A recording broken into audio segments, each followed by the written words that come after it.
Yeah. Okay.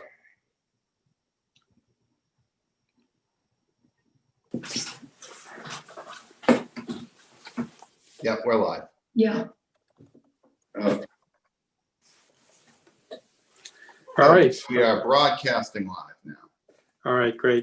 Thank you very much, Assistant City Clerk Joan Fazad. This is the ad hoc City Council meeting on affordable housing, and I am Tom Stanley. I'm the chair.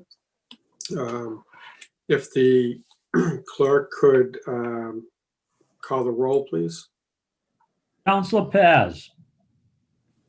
Councilor Vidal. Present. Daria Gear. James Lacrosse. Present. Robert Waters. Present. Diana Young. Present. Chairman Stanley. Present. We have a quorum, Mr. Chairman. Great. Councilor Vidal moves to accept the minutes from the previous meeting. Are those in favor signify by saying aye? Aye. Aye. Right. Those opposed, the ayes have it. Thank you. So the only item on the agenda tonight, other than what we just did, is our guest from Citizens Housing and Planning Association, otherwise known as CHAPPA. Eric Shupin is the representing CHAPPA. He's the Director of Public Policy. He's a graduate of George Washington Law School and a member of the Massachusetts Bar. He was instrumental in the recent $1.8 billion housing bond bill. I can tell you, those of us in the legislature greatly appreciate and rely on his expertise and people like him and organizations that are helping to represent the citizens of Massachusetts. And we greatly appreciate all of his assistance. And I'm also grateful that he's here tonight to talk to us about affordable housing. What are some of the programs that the state provides?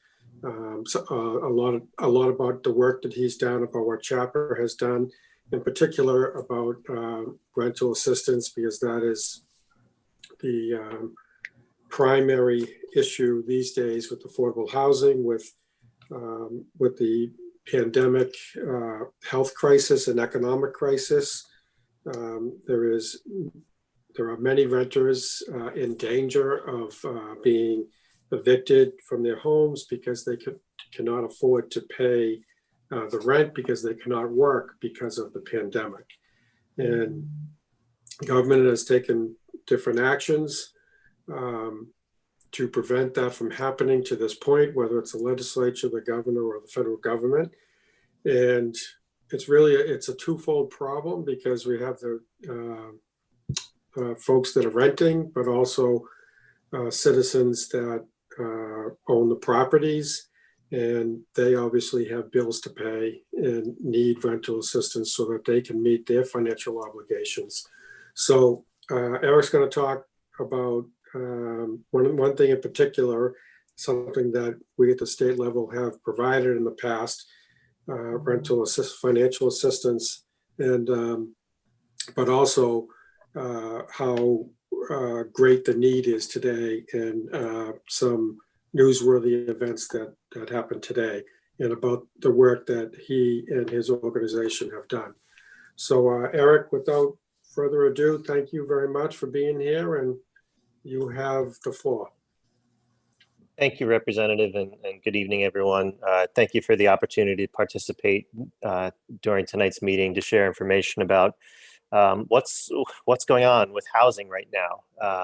We're in the midst of so many different crises, but I think one of the most serious challenges we face right now is trying to keep people in their homes, keeping them stably housed, which will help prevent the spread of the virus, which will protect families and children, and and there's some daunting challenges facing us today, which I'm going to talk about. But I'm also going to talk about what we've done in response to the pandemic as a state, as well as other affordable housing resources beyond just what we've made available from the pandemic, but other resources that help during all times, and have become even more critical today. I have a presentation that I can share that has slides. It has what I think is a lot of information about a bunch of different programs. I won't go in detail through every single one of them, but I thought it would be a good resource for you to have, that you can, I'm glad to share with you following the meeting, because I think it has a pretty good overview of a lot of the programs that are out there. So I am going to try to share my screen, and I will, let's see, as many times as I've done these Zoom meetings. Let's,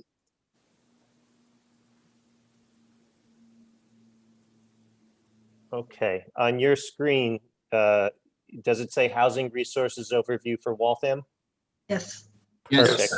All right, got it. So I'm going to walk through these slides, and but I'm glad to take questions as you might have them.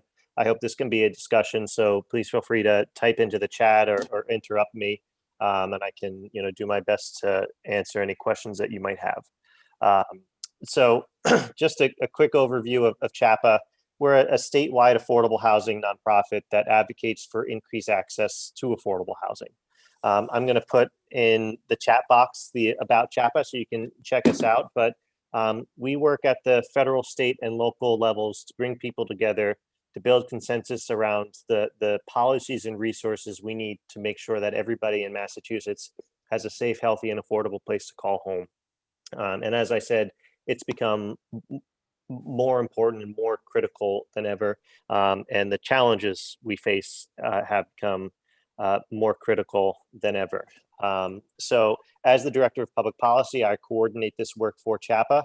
And we really work with everyone and anyone involved in housing in Massachusetts, and certainly spend a lot of time at the State House advocating for budget resources and for different bills and policies. And certainly, Rep. Stanley, thank you so much for your support for affordable housing.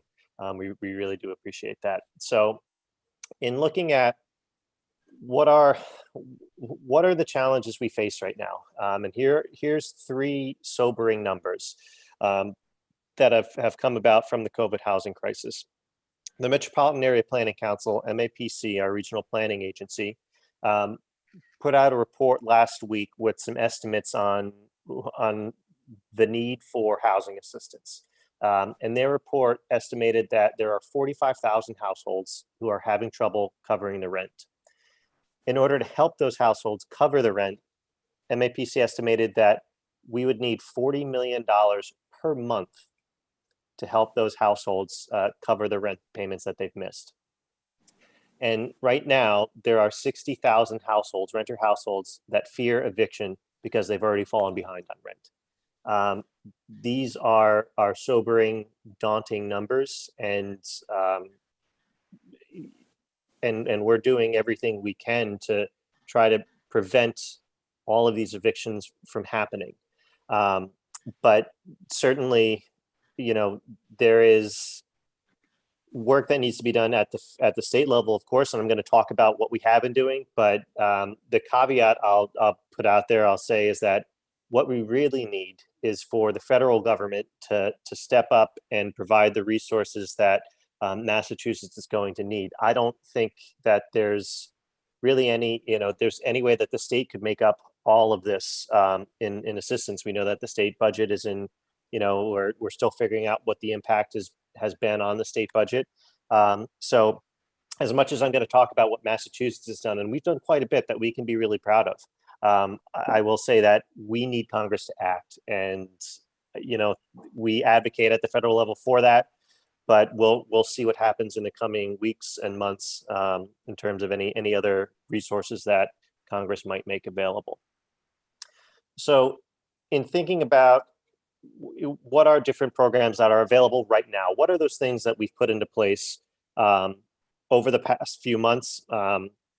And probably the most important, prominent resources that certainly CHAPPA has been focusing on in terms of getting more resources and more funding for our emergency rental assistance programs.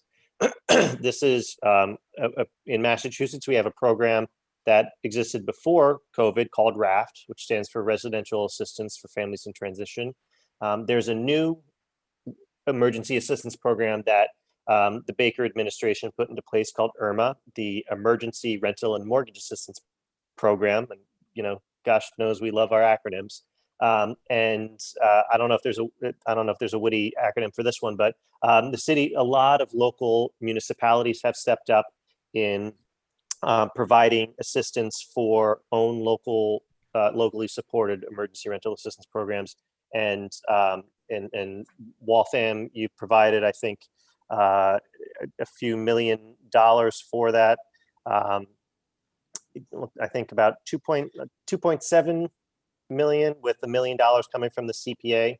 At least that's what we've seen on our local assistance tracking database. And that's outstanding. And so here's just an overview of the information of who these are administered by. The first two are by Metro Housing Boston, and I believe Chris Norris, the executive director for Metro Housing Boston, spoke at an earlier meeting. And then, of course, the city of Waltham administering your own program, serving a range of incomes from 50% of the area median income up to 100% of the area median income for your program, and providing maximum benefits of between $4,000 and $10,000. So this is a snapshot of the state programs and what Waltham has done. CHAPPA has been working with the Massachusetts Housing Partnership, MHP, to track all of the local programs that municipalities have put into place or are putting into place. And I posted a link to a database, a tracking database of all those programs. Again, it might be helpful to the city of Waltham, to you all, to see what other communities are doing, and to, whether you want to draw inspiration or, reach out to those communities to see if there's a feature that you think Waltham might be interested in offering or trying to do. I think that's a great place to find out information about all of those programs. And as Jonathan, thank you, Representative, for responding. Yes, I'm glad to share these slides. Yep. So these are the kind of the immediate responses to COVID that we focused on in getting emergency rental assistance. A lot of this funding has come from the state. RAFT is a state-funded program. The state has provided funding through the state budget, as well as through supplemental budgets that have been passed to provide additional funding for RAFT and additional authorizations. So we thank the legislature for doing that. IRMA is funded through federal sources, some from those CARES Act funding that was passed earlier on in the pandemic that supported the IRMA program. And as I said, there are the local resources that you've put on the table from the Community Preservation Act funds and other sources to help your own residents. Representative mentioned that we've had really some breaking news as of yesterday afternoon. The governor announced an eviction diversion initiative that he's implementing and putting into place that aims at stabilizing tenancies and supporting owners for the coming months, particularly as eviction moratoriums come to an end. And I'll talk. I have some information on the eviction moratoriums in the next slide. But right now, Massachusetts enjoys two different eviction moratorium protections. The first is our state moratorium, which stops almost all evictions, certainly all evictions that are related to non-payment of rent, and stops all the stages of an eviction, from a landlord filing a notice to quit, to the court accepting a case, to then actually executing a judgment and executing that eviction. So all those right now are stopped by the state moratorium. The state moratorium also protects against foreclosures. So small property owners and homeowners are protected against foreclosures and also receive some forbearance flexibilities under the state moratorium. That moratorium is expected to end on the 17th unless the governor chooses to extend it. However, we do not expect that he's going to extend it. And him announcing yesterday this eviction diversion initiative, I think, was his effort to put some resources and programs into place to prepare for the state moratorium ending. I will say, though, that on the 17th, when the state moratorium ends, we will still be protected by the federal moratorium. And I'll talk about those protections in the next slide. But in terms of what the governor announced yesterday, and we're still finding out information about this, is a public media campaign to get the word out about these existing programs and how people can access them. So there's a website, the mass.gov COVID Housing Help, as well as 211. So residents in Massachusetts will now be able to dial 211 and get connected to someone who can help get them information about what resources are available that may help that person calling, and how then to apply for or access those resources. There's also increased support for housing consumer education centers. This is for you. This is the Metro Housing Boston organization that administers RAFT and other emergency rental assistance programs. As the COVID crisis has unfolded, applications and inquiries for RAFT have, in some cases, quadrupled. And so housing consumer education centers are admittedly having a hard time keeping up because they've never faced a crisis like this before. So there are additional resources for them to increase their capacity, hopefully hire new staff so that applications are processed in a timely manner so that these resources can get out. The big piece is increased assistance for RAFT. The governor has committed $100 million for RAFT in FY21, so in the current state's fiscal year, which goes through the end of June. And that includes both resources that the state is committing through its own state budget, as well as federal resources that the governor is going to make available from CARES Act sources, including the Coronavirus Relief Fund, which the governor has wide discretion over how those funds are used. And it's estimated we have, upwards of possibly $800 million in these coronavirus relief funds that the governor can make available for a variety of different things related to responding to COVID. So we anticipate that funding will come for that for RAFT. As part of RAFT, I mentioned that the maximum benefit is $10,000. It had been $4,000, but in response to the crisis, the legislature authorized up to $10,000 to be used, which we think is going to be critical as families fall further and further behind on rent. The amount of money that they're going to need to help them stabilize and stay in their homes has gone up. So RAFT can help cover back rent. It can also help cover some rent going forward.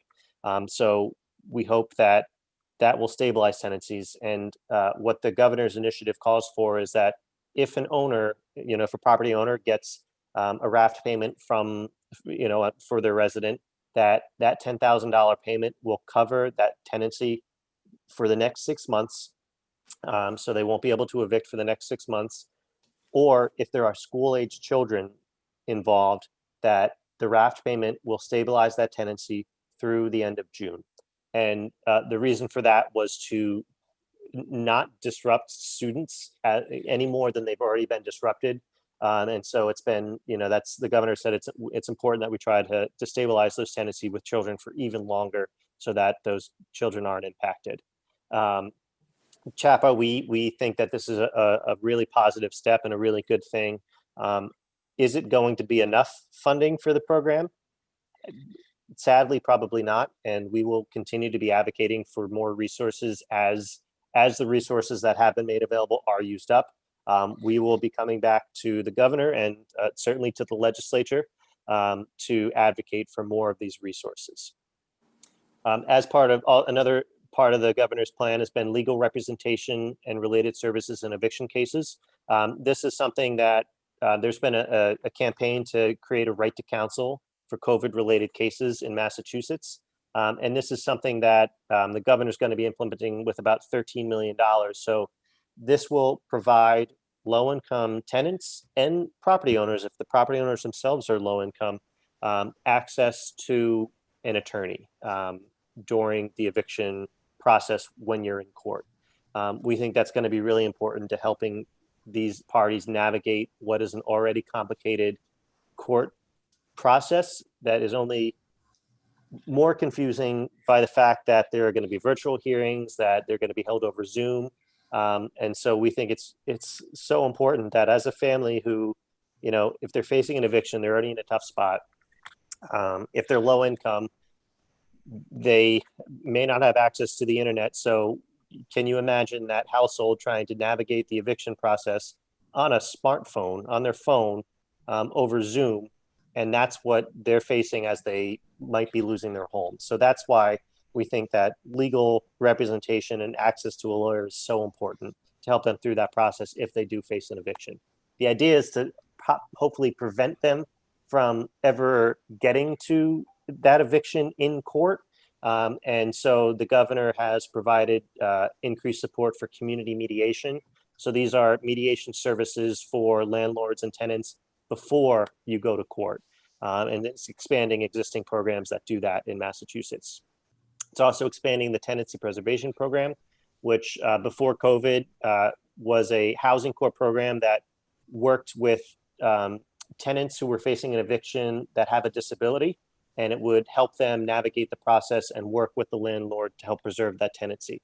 It's been very successful at stabilizing tenancies for persons with disabilities. So the governor has proposed expanding this to other vulnerable populations beyond just those with disabilities. And again, we think that's a positive thing.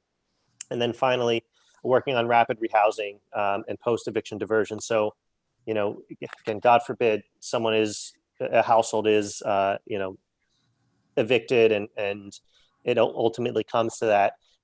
There are some resources that can be made available right at that point to prevent that household from going into the shelter system, from accessing emergency assistance, because quite frankly, the worst, the most dangerous place for someone to be right now is in a congregate living shelter, emergency shelter.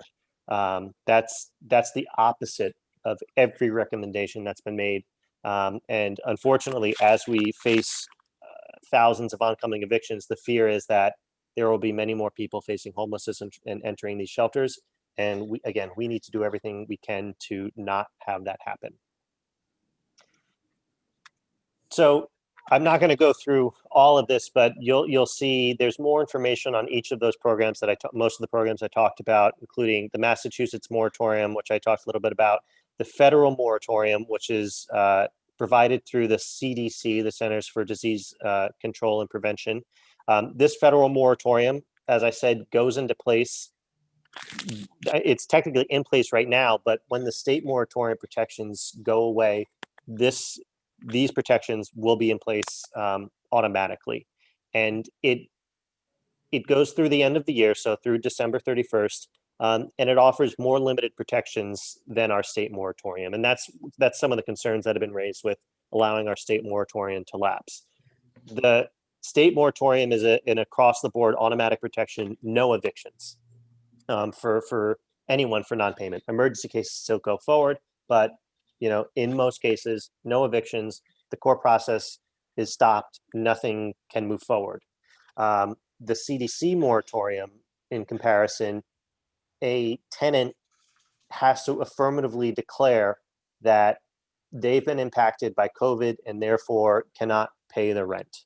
And that affirmative declaration part is still being worked out exactly what that means and how to do it. There's a form that the CDC provided, but it's unclear exactly, at what stage and what that means for a pending housing court case. So there's confusion that's being worked through right now. And the other thing about the CDC moratorium is that it doesn't stop foreclosures from happening. So that protection goes away. So there are efforts right now to extend the state moratorium. And I can talk a little bit about that as we get into some of those policy things that are being worked on. There's information on RAFT, IRMA, and TPP, and Homebase.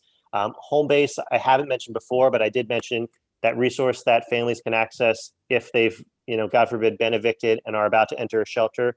This is that emergency resource that families can access that can help divert them from shelter, that provides, like RAFT, up to $10,000 in assistance to that family. So I'll pause. That was a lot, but I'll pause to see if there are any questions on anything I've covered so far. I've got a question or two. Sure. The various programs, is a say a tenant basically limited to using one, or can a tenant perhaps fall into a couple? Say get RAFT, but when RAFT runs out, go to home base, something like that? So that is, quite frankly, that's being worked out right now. Before COVID, so your question specifically about RAFT and home base. Before COVID. No, but just Oh yeah, no, and I'll talk about various. I'll talk about some of the others. So Sure. just specific to RAFT and home base, before COVID, there was a cap that a household couldn't receive both in any given year. And what discussions are happening right now is to possibly remove that cap to allow households to access more if they need to. So that's being discussed. But for other programs, so between RAFT and IRMA, I believe that you can access a maximum of $10,000 in benefits. So if you have, for example, IRMA covers up to $4,000 in assistance. And if you get that, but then still need more assistance and you can qualify for RAFT, it's my understanding that you can get additional up to $6,000 in additional assistance to hit that $10,000 cap. To be honest, I don't know how the local resource plays into that. I'm not sure if, say you've accessed RAFT, then you go to Waltham and try to access that program. I don't know if there's a requirement that you can access it if you've already accessed RAFT, or vice versa. I'm not sure if you access the Waltham program, if that counts against the maximum benefit for RAFT. That's a good question for the administering agency.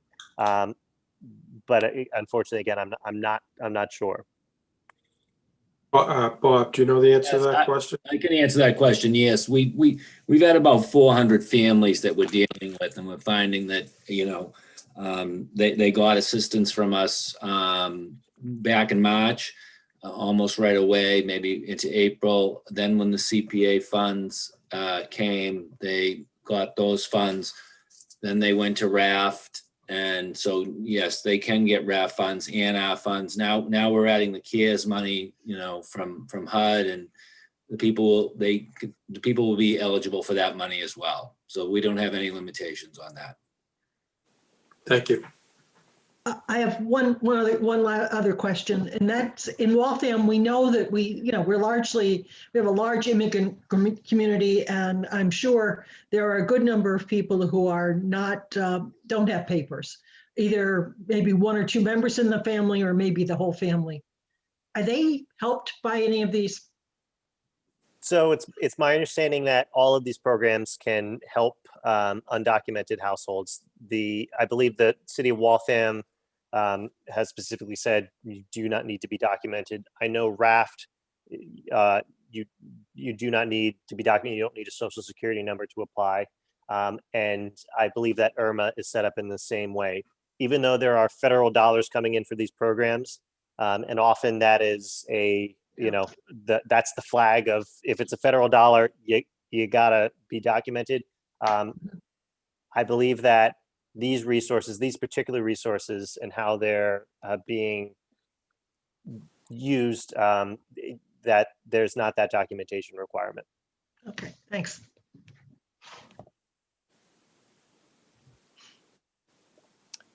Other questions before I move on? If not, you can ask them at any other time. I wanted to share about some other affordable housing resources that are outside of the kind of the emergency response, but what other resources are out there to help residents that are, I would consider more long-term. So I just talked about a lot of emergency resources that cover a certain amount of time. Well, we know that households are going to need ongoing support. There was a high demand for these programs before COVID and after, once we get through this pandemic, we know there's going to be more demand for these resources. So I just wanted to share information on what those resources are.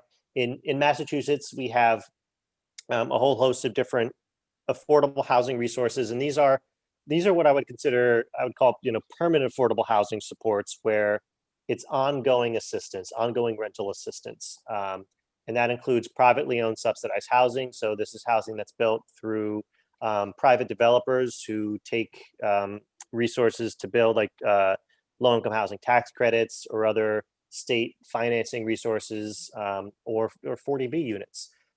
These are that kind of affordable housing. Then there's state-assisted public housing and federally assisted public housing. Massachusetts, we're fortunate, and it's a unique situation that not only do we have federally supported housing, but Massachusetts, we fund our own public housing. And so that's those resources there. And then there's rental assistance, voucher programs. And that includes both federal voucher programs, Housing Choice Section 8 is probably the most well-known, and then state rental voucher programs, which include the Massachusetts Rental Voucher Program, MRVP, and the Alternative Housing Voucher Program, AHVP. This is an estimate from DHCD on the numbers of households who are being served by those programs. It's from 2017, so it's a few years old. So these numbers have, in some cases, gone up, which is great. I know state rental vouchers, we've been increasing our investments in state rental assistance, so that number's gone up, which I'm glad of. But this is a total of about 265,000 households who are served by these programs, which is good. But we know that the need is so much more than that, and it's estimated that 1 in 4 households who could qualify for these benefits will ever actually get access to them, and that's a challenge that we're going to have to work on beyond COVID in supporting these programs with the appropriate resources at both the federal and state level. I provided the overview of the Emergency Rental Assistance Program. This is an overview of those permanent affordable housing programs that I mentioned, including public housing and our rental assistance programs.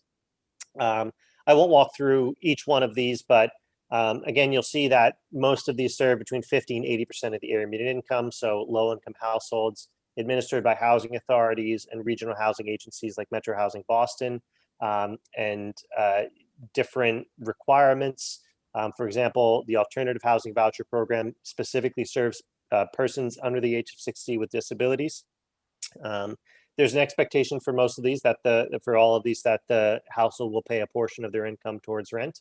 And then there's information about where to apply, including some links to online applications for these programs. So certainly something that I hope might be useful to all of you. So I wanted to share information on those programs.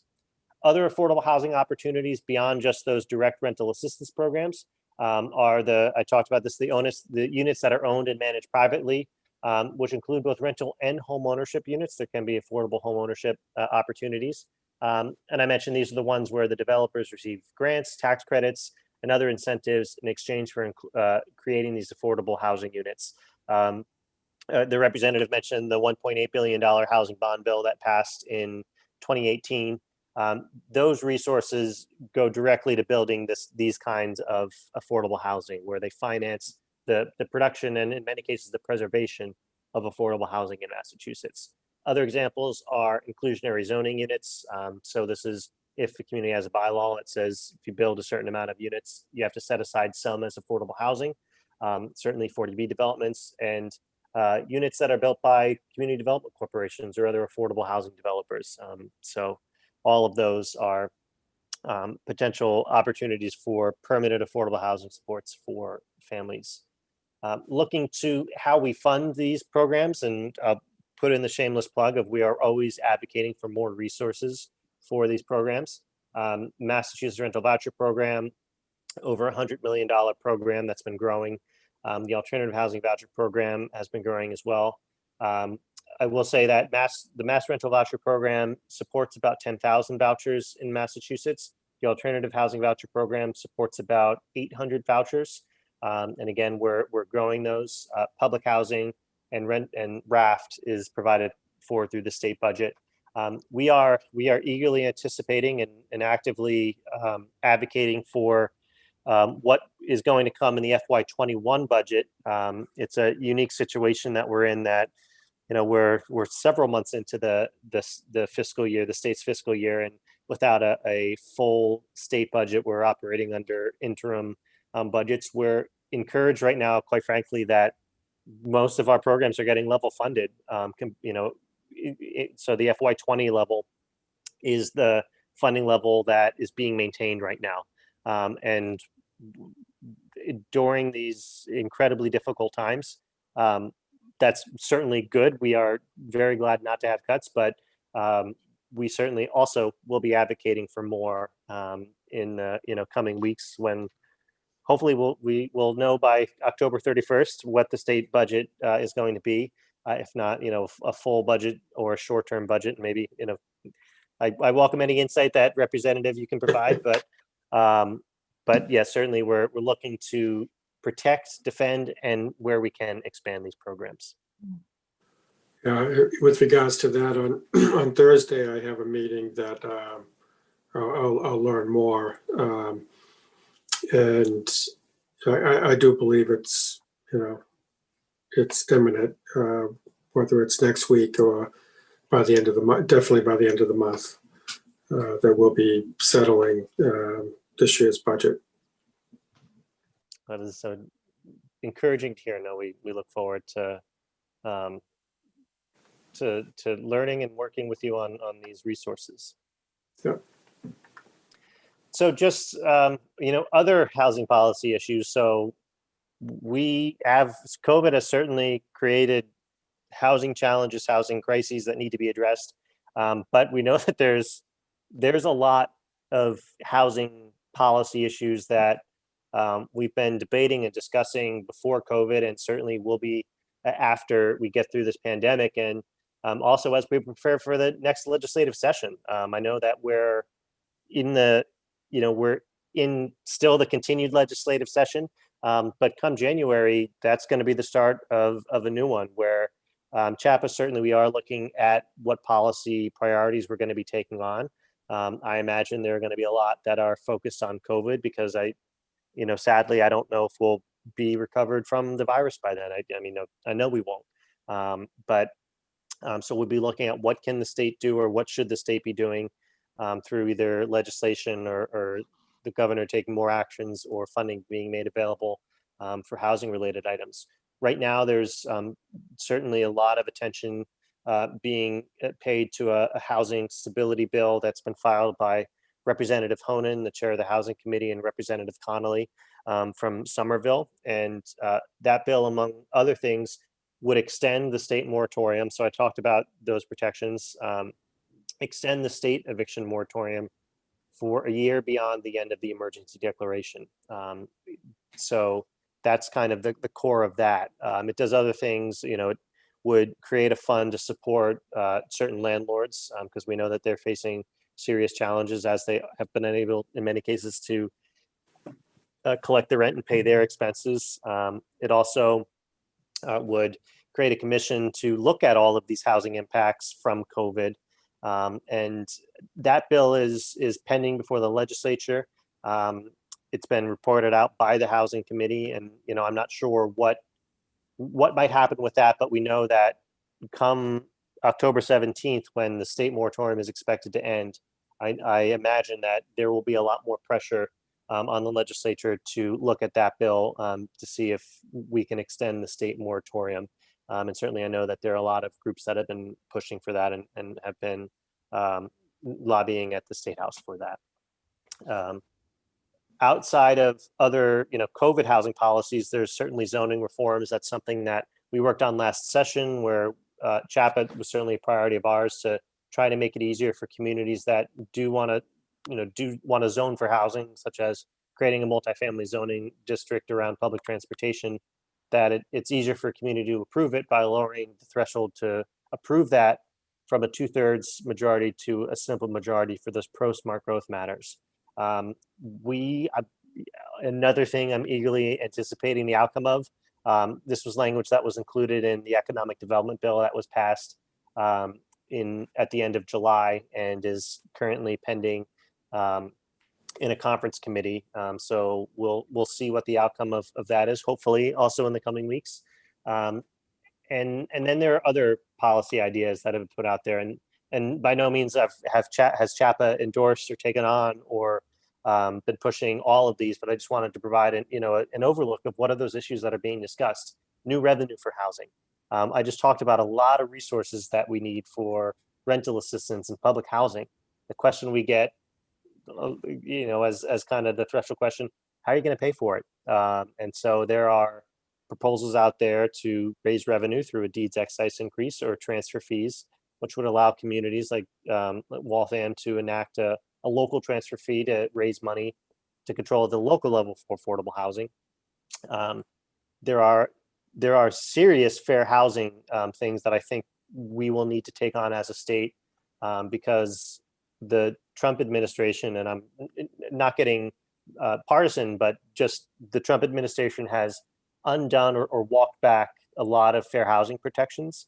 That's been part of the effort to reduce regulations. So it's been stepping back from those protections that the federal government has for fair housing.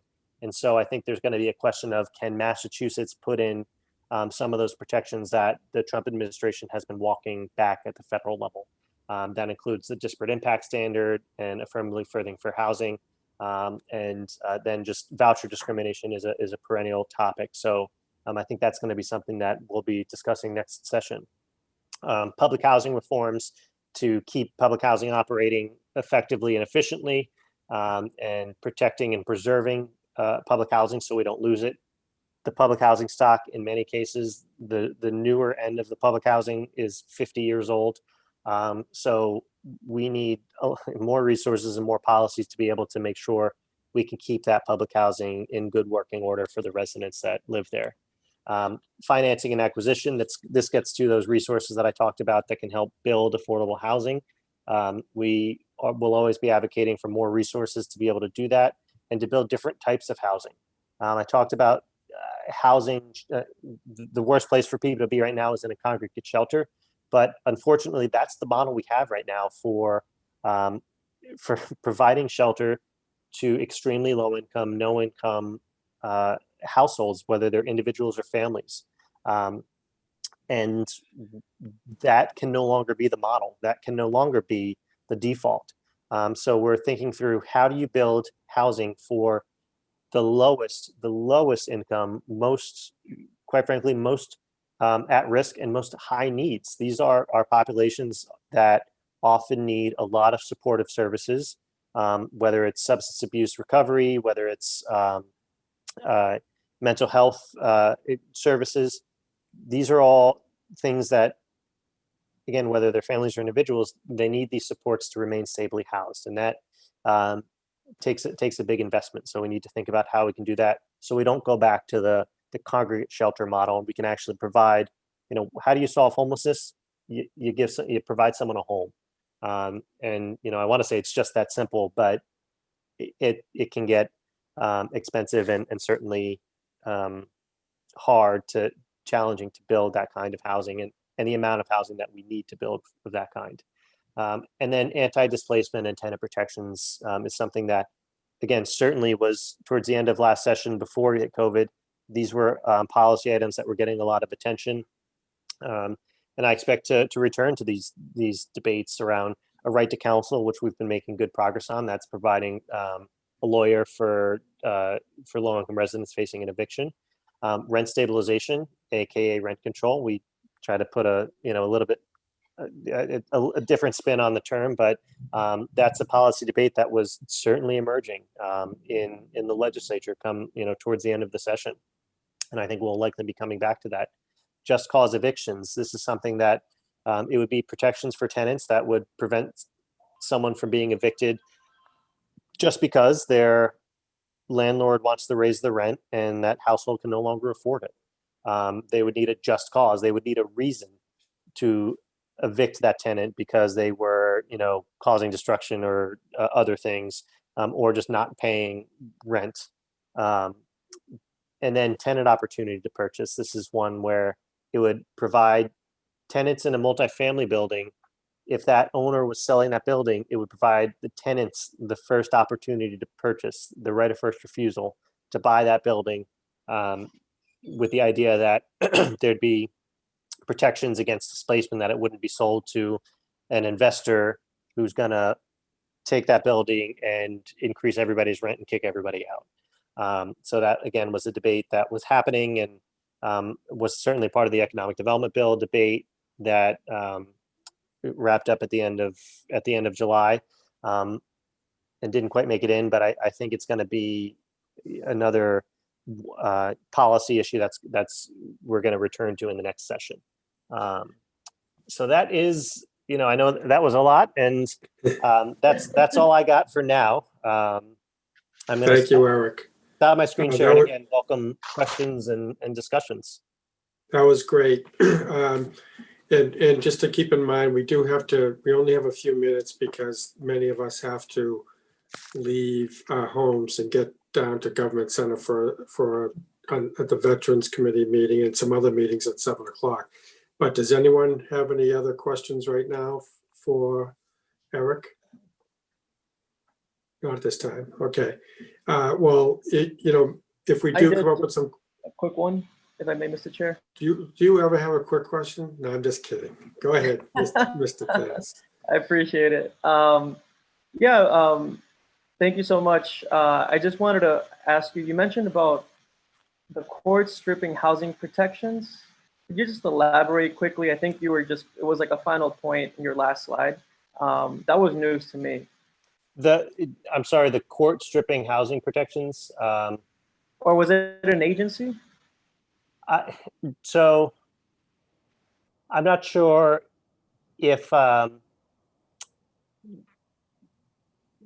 don't know if there was anything that I talked about the courts themselves stripping any housing protections. It's been more about what protections can be put into place to protect tenants beyond what we already have. That includes things like right to counsel to provide a lawyer, or just cause evictions. So it's not about the courts taking away any rights that tenants have, but actually building more protections for tenants and residents. The one case that we're facing where it might be considered that there are protections that are going away is with the state moratorium. Right now, housing court processes are stopped. They're by the state law are not allowed to move forward. Come the 17th, those processes, the housing court's going to reopen, and evictions are going to start being processed, and the cases are going to be moving forward. So that's a case where there's going to be that's going to be a change to what we've had the past few months. Thank you. All right, thank you. I think we'll have to end it there. And if we have any other questions, we can always, I'm sure we could email Eric and be happy to reply. Thank you so much. This is a whole bunch of information. It's great for all of us. We'll have to watch the YouTube show over a few times to try to digest everything that you dropped on us. But without further ado, then I want to thank you very much for taking the time to do this, and hope to talk to you soon. Absolutely, anytime. Reach out by email, Tama. I'll send you, just because I have emailed with you, I'm going to send you the slides, and I hope you can share them with the rest of the group. That'd be helpful. Thank you. Yeah, he'll do that. All right. Councilor Vidal moves that we adjourn. Are those in favor signify by saying aye? Aye. Those opposed?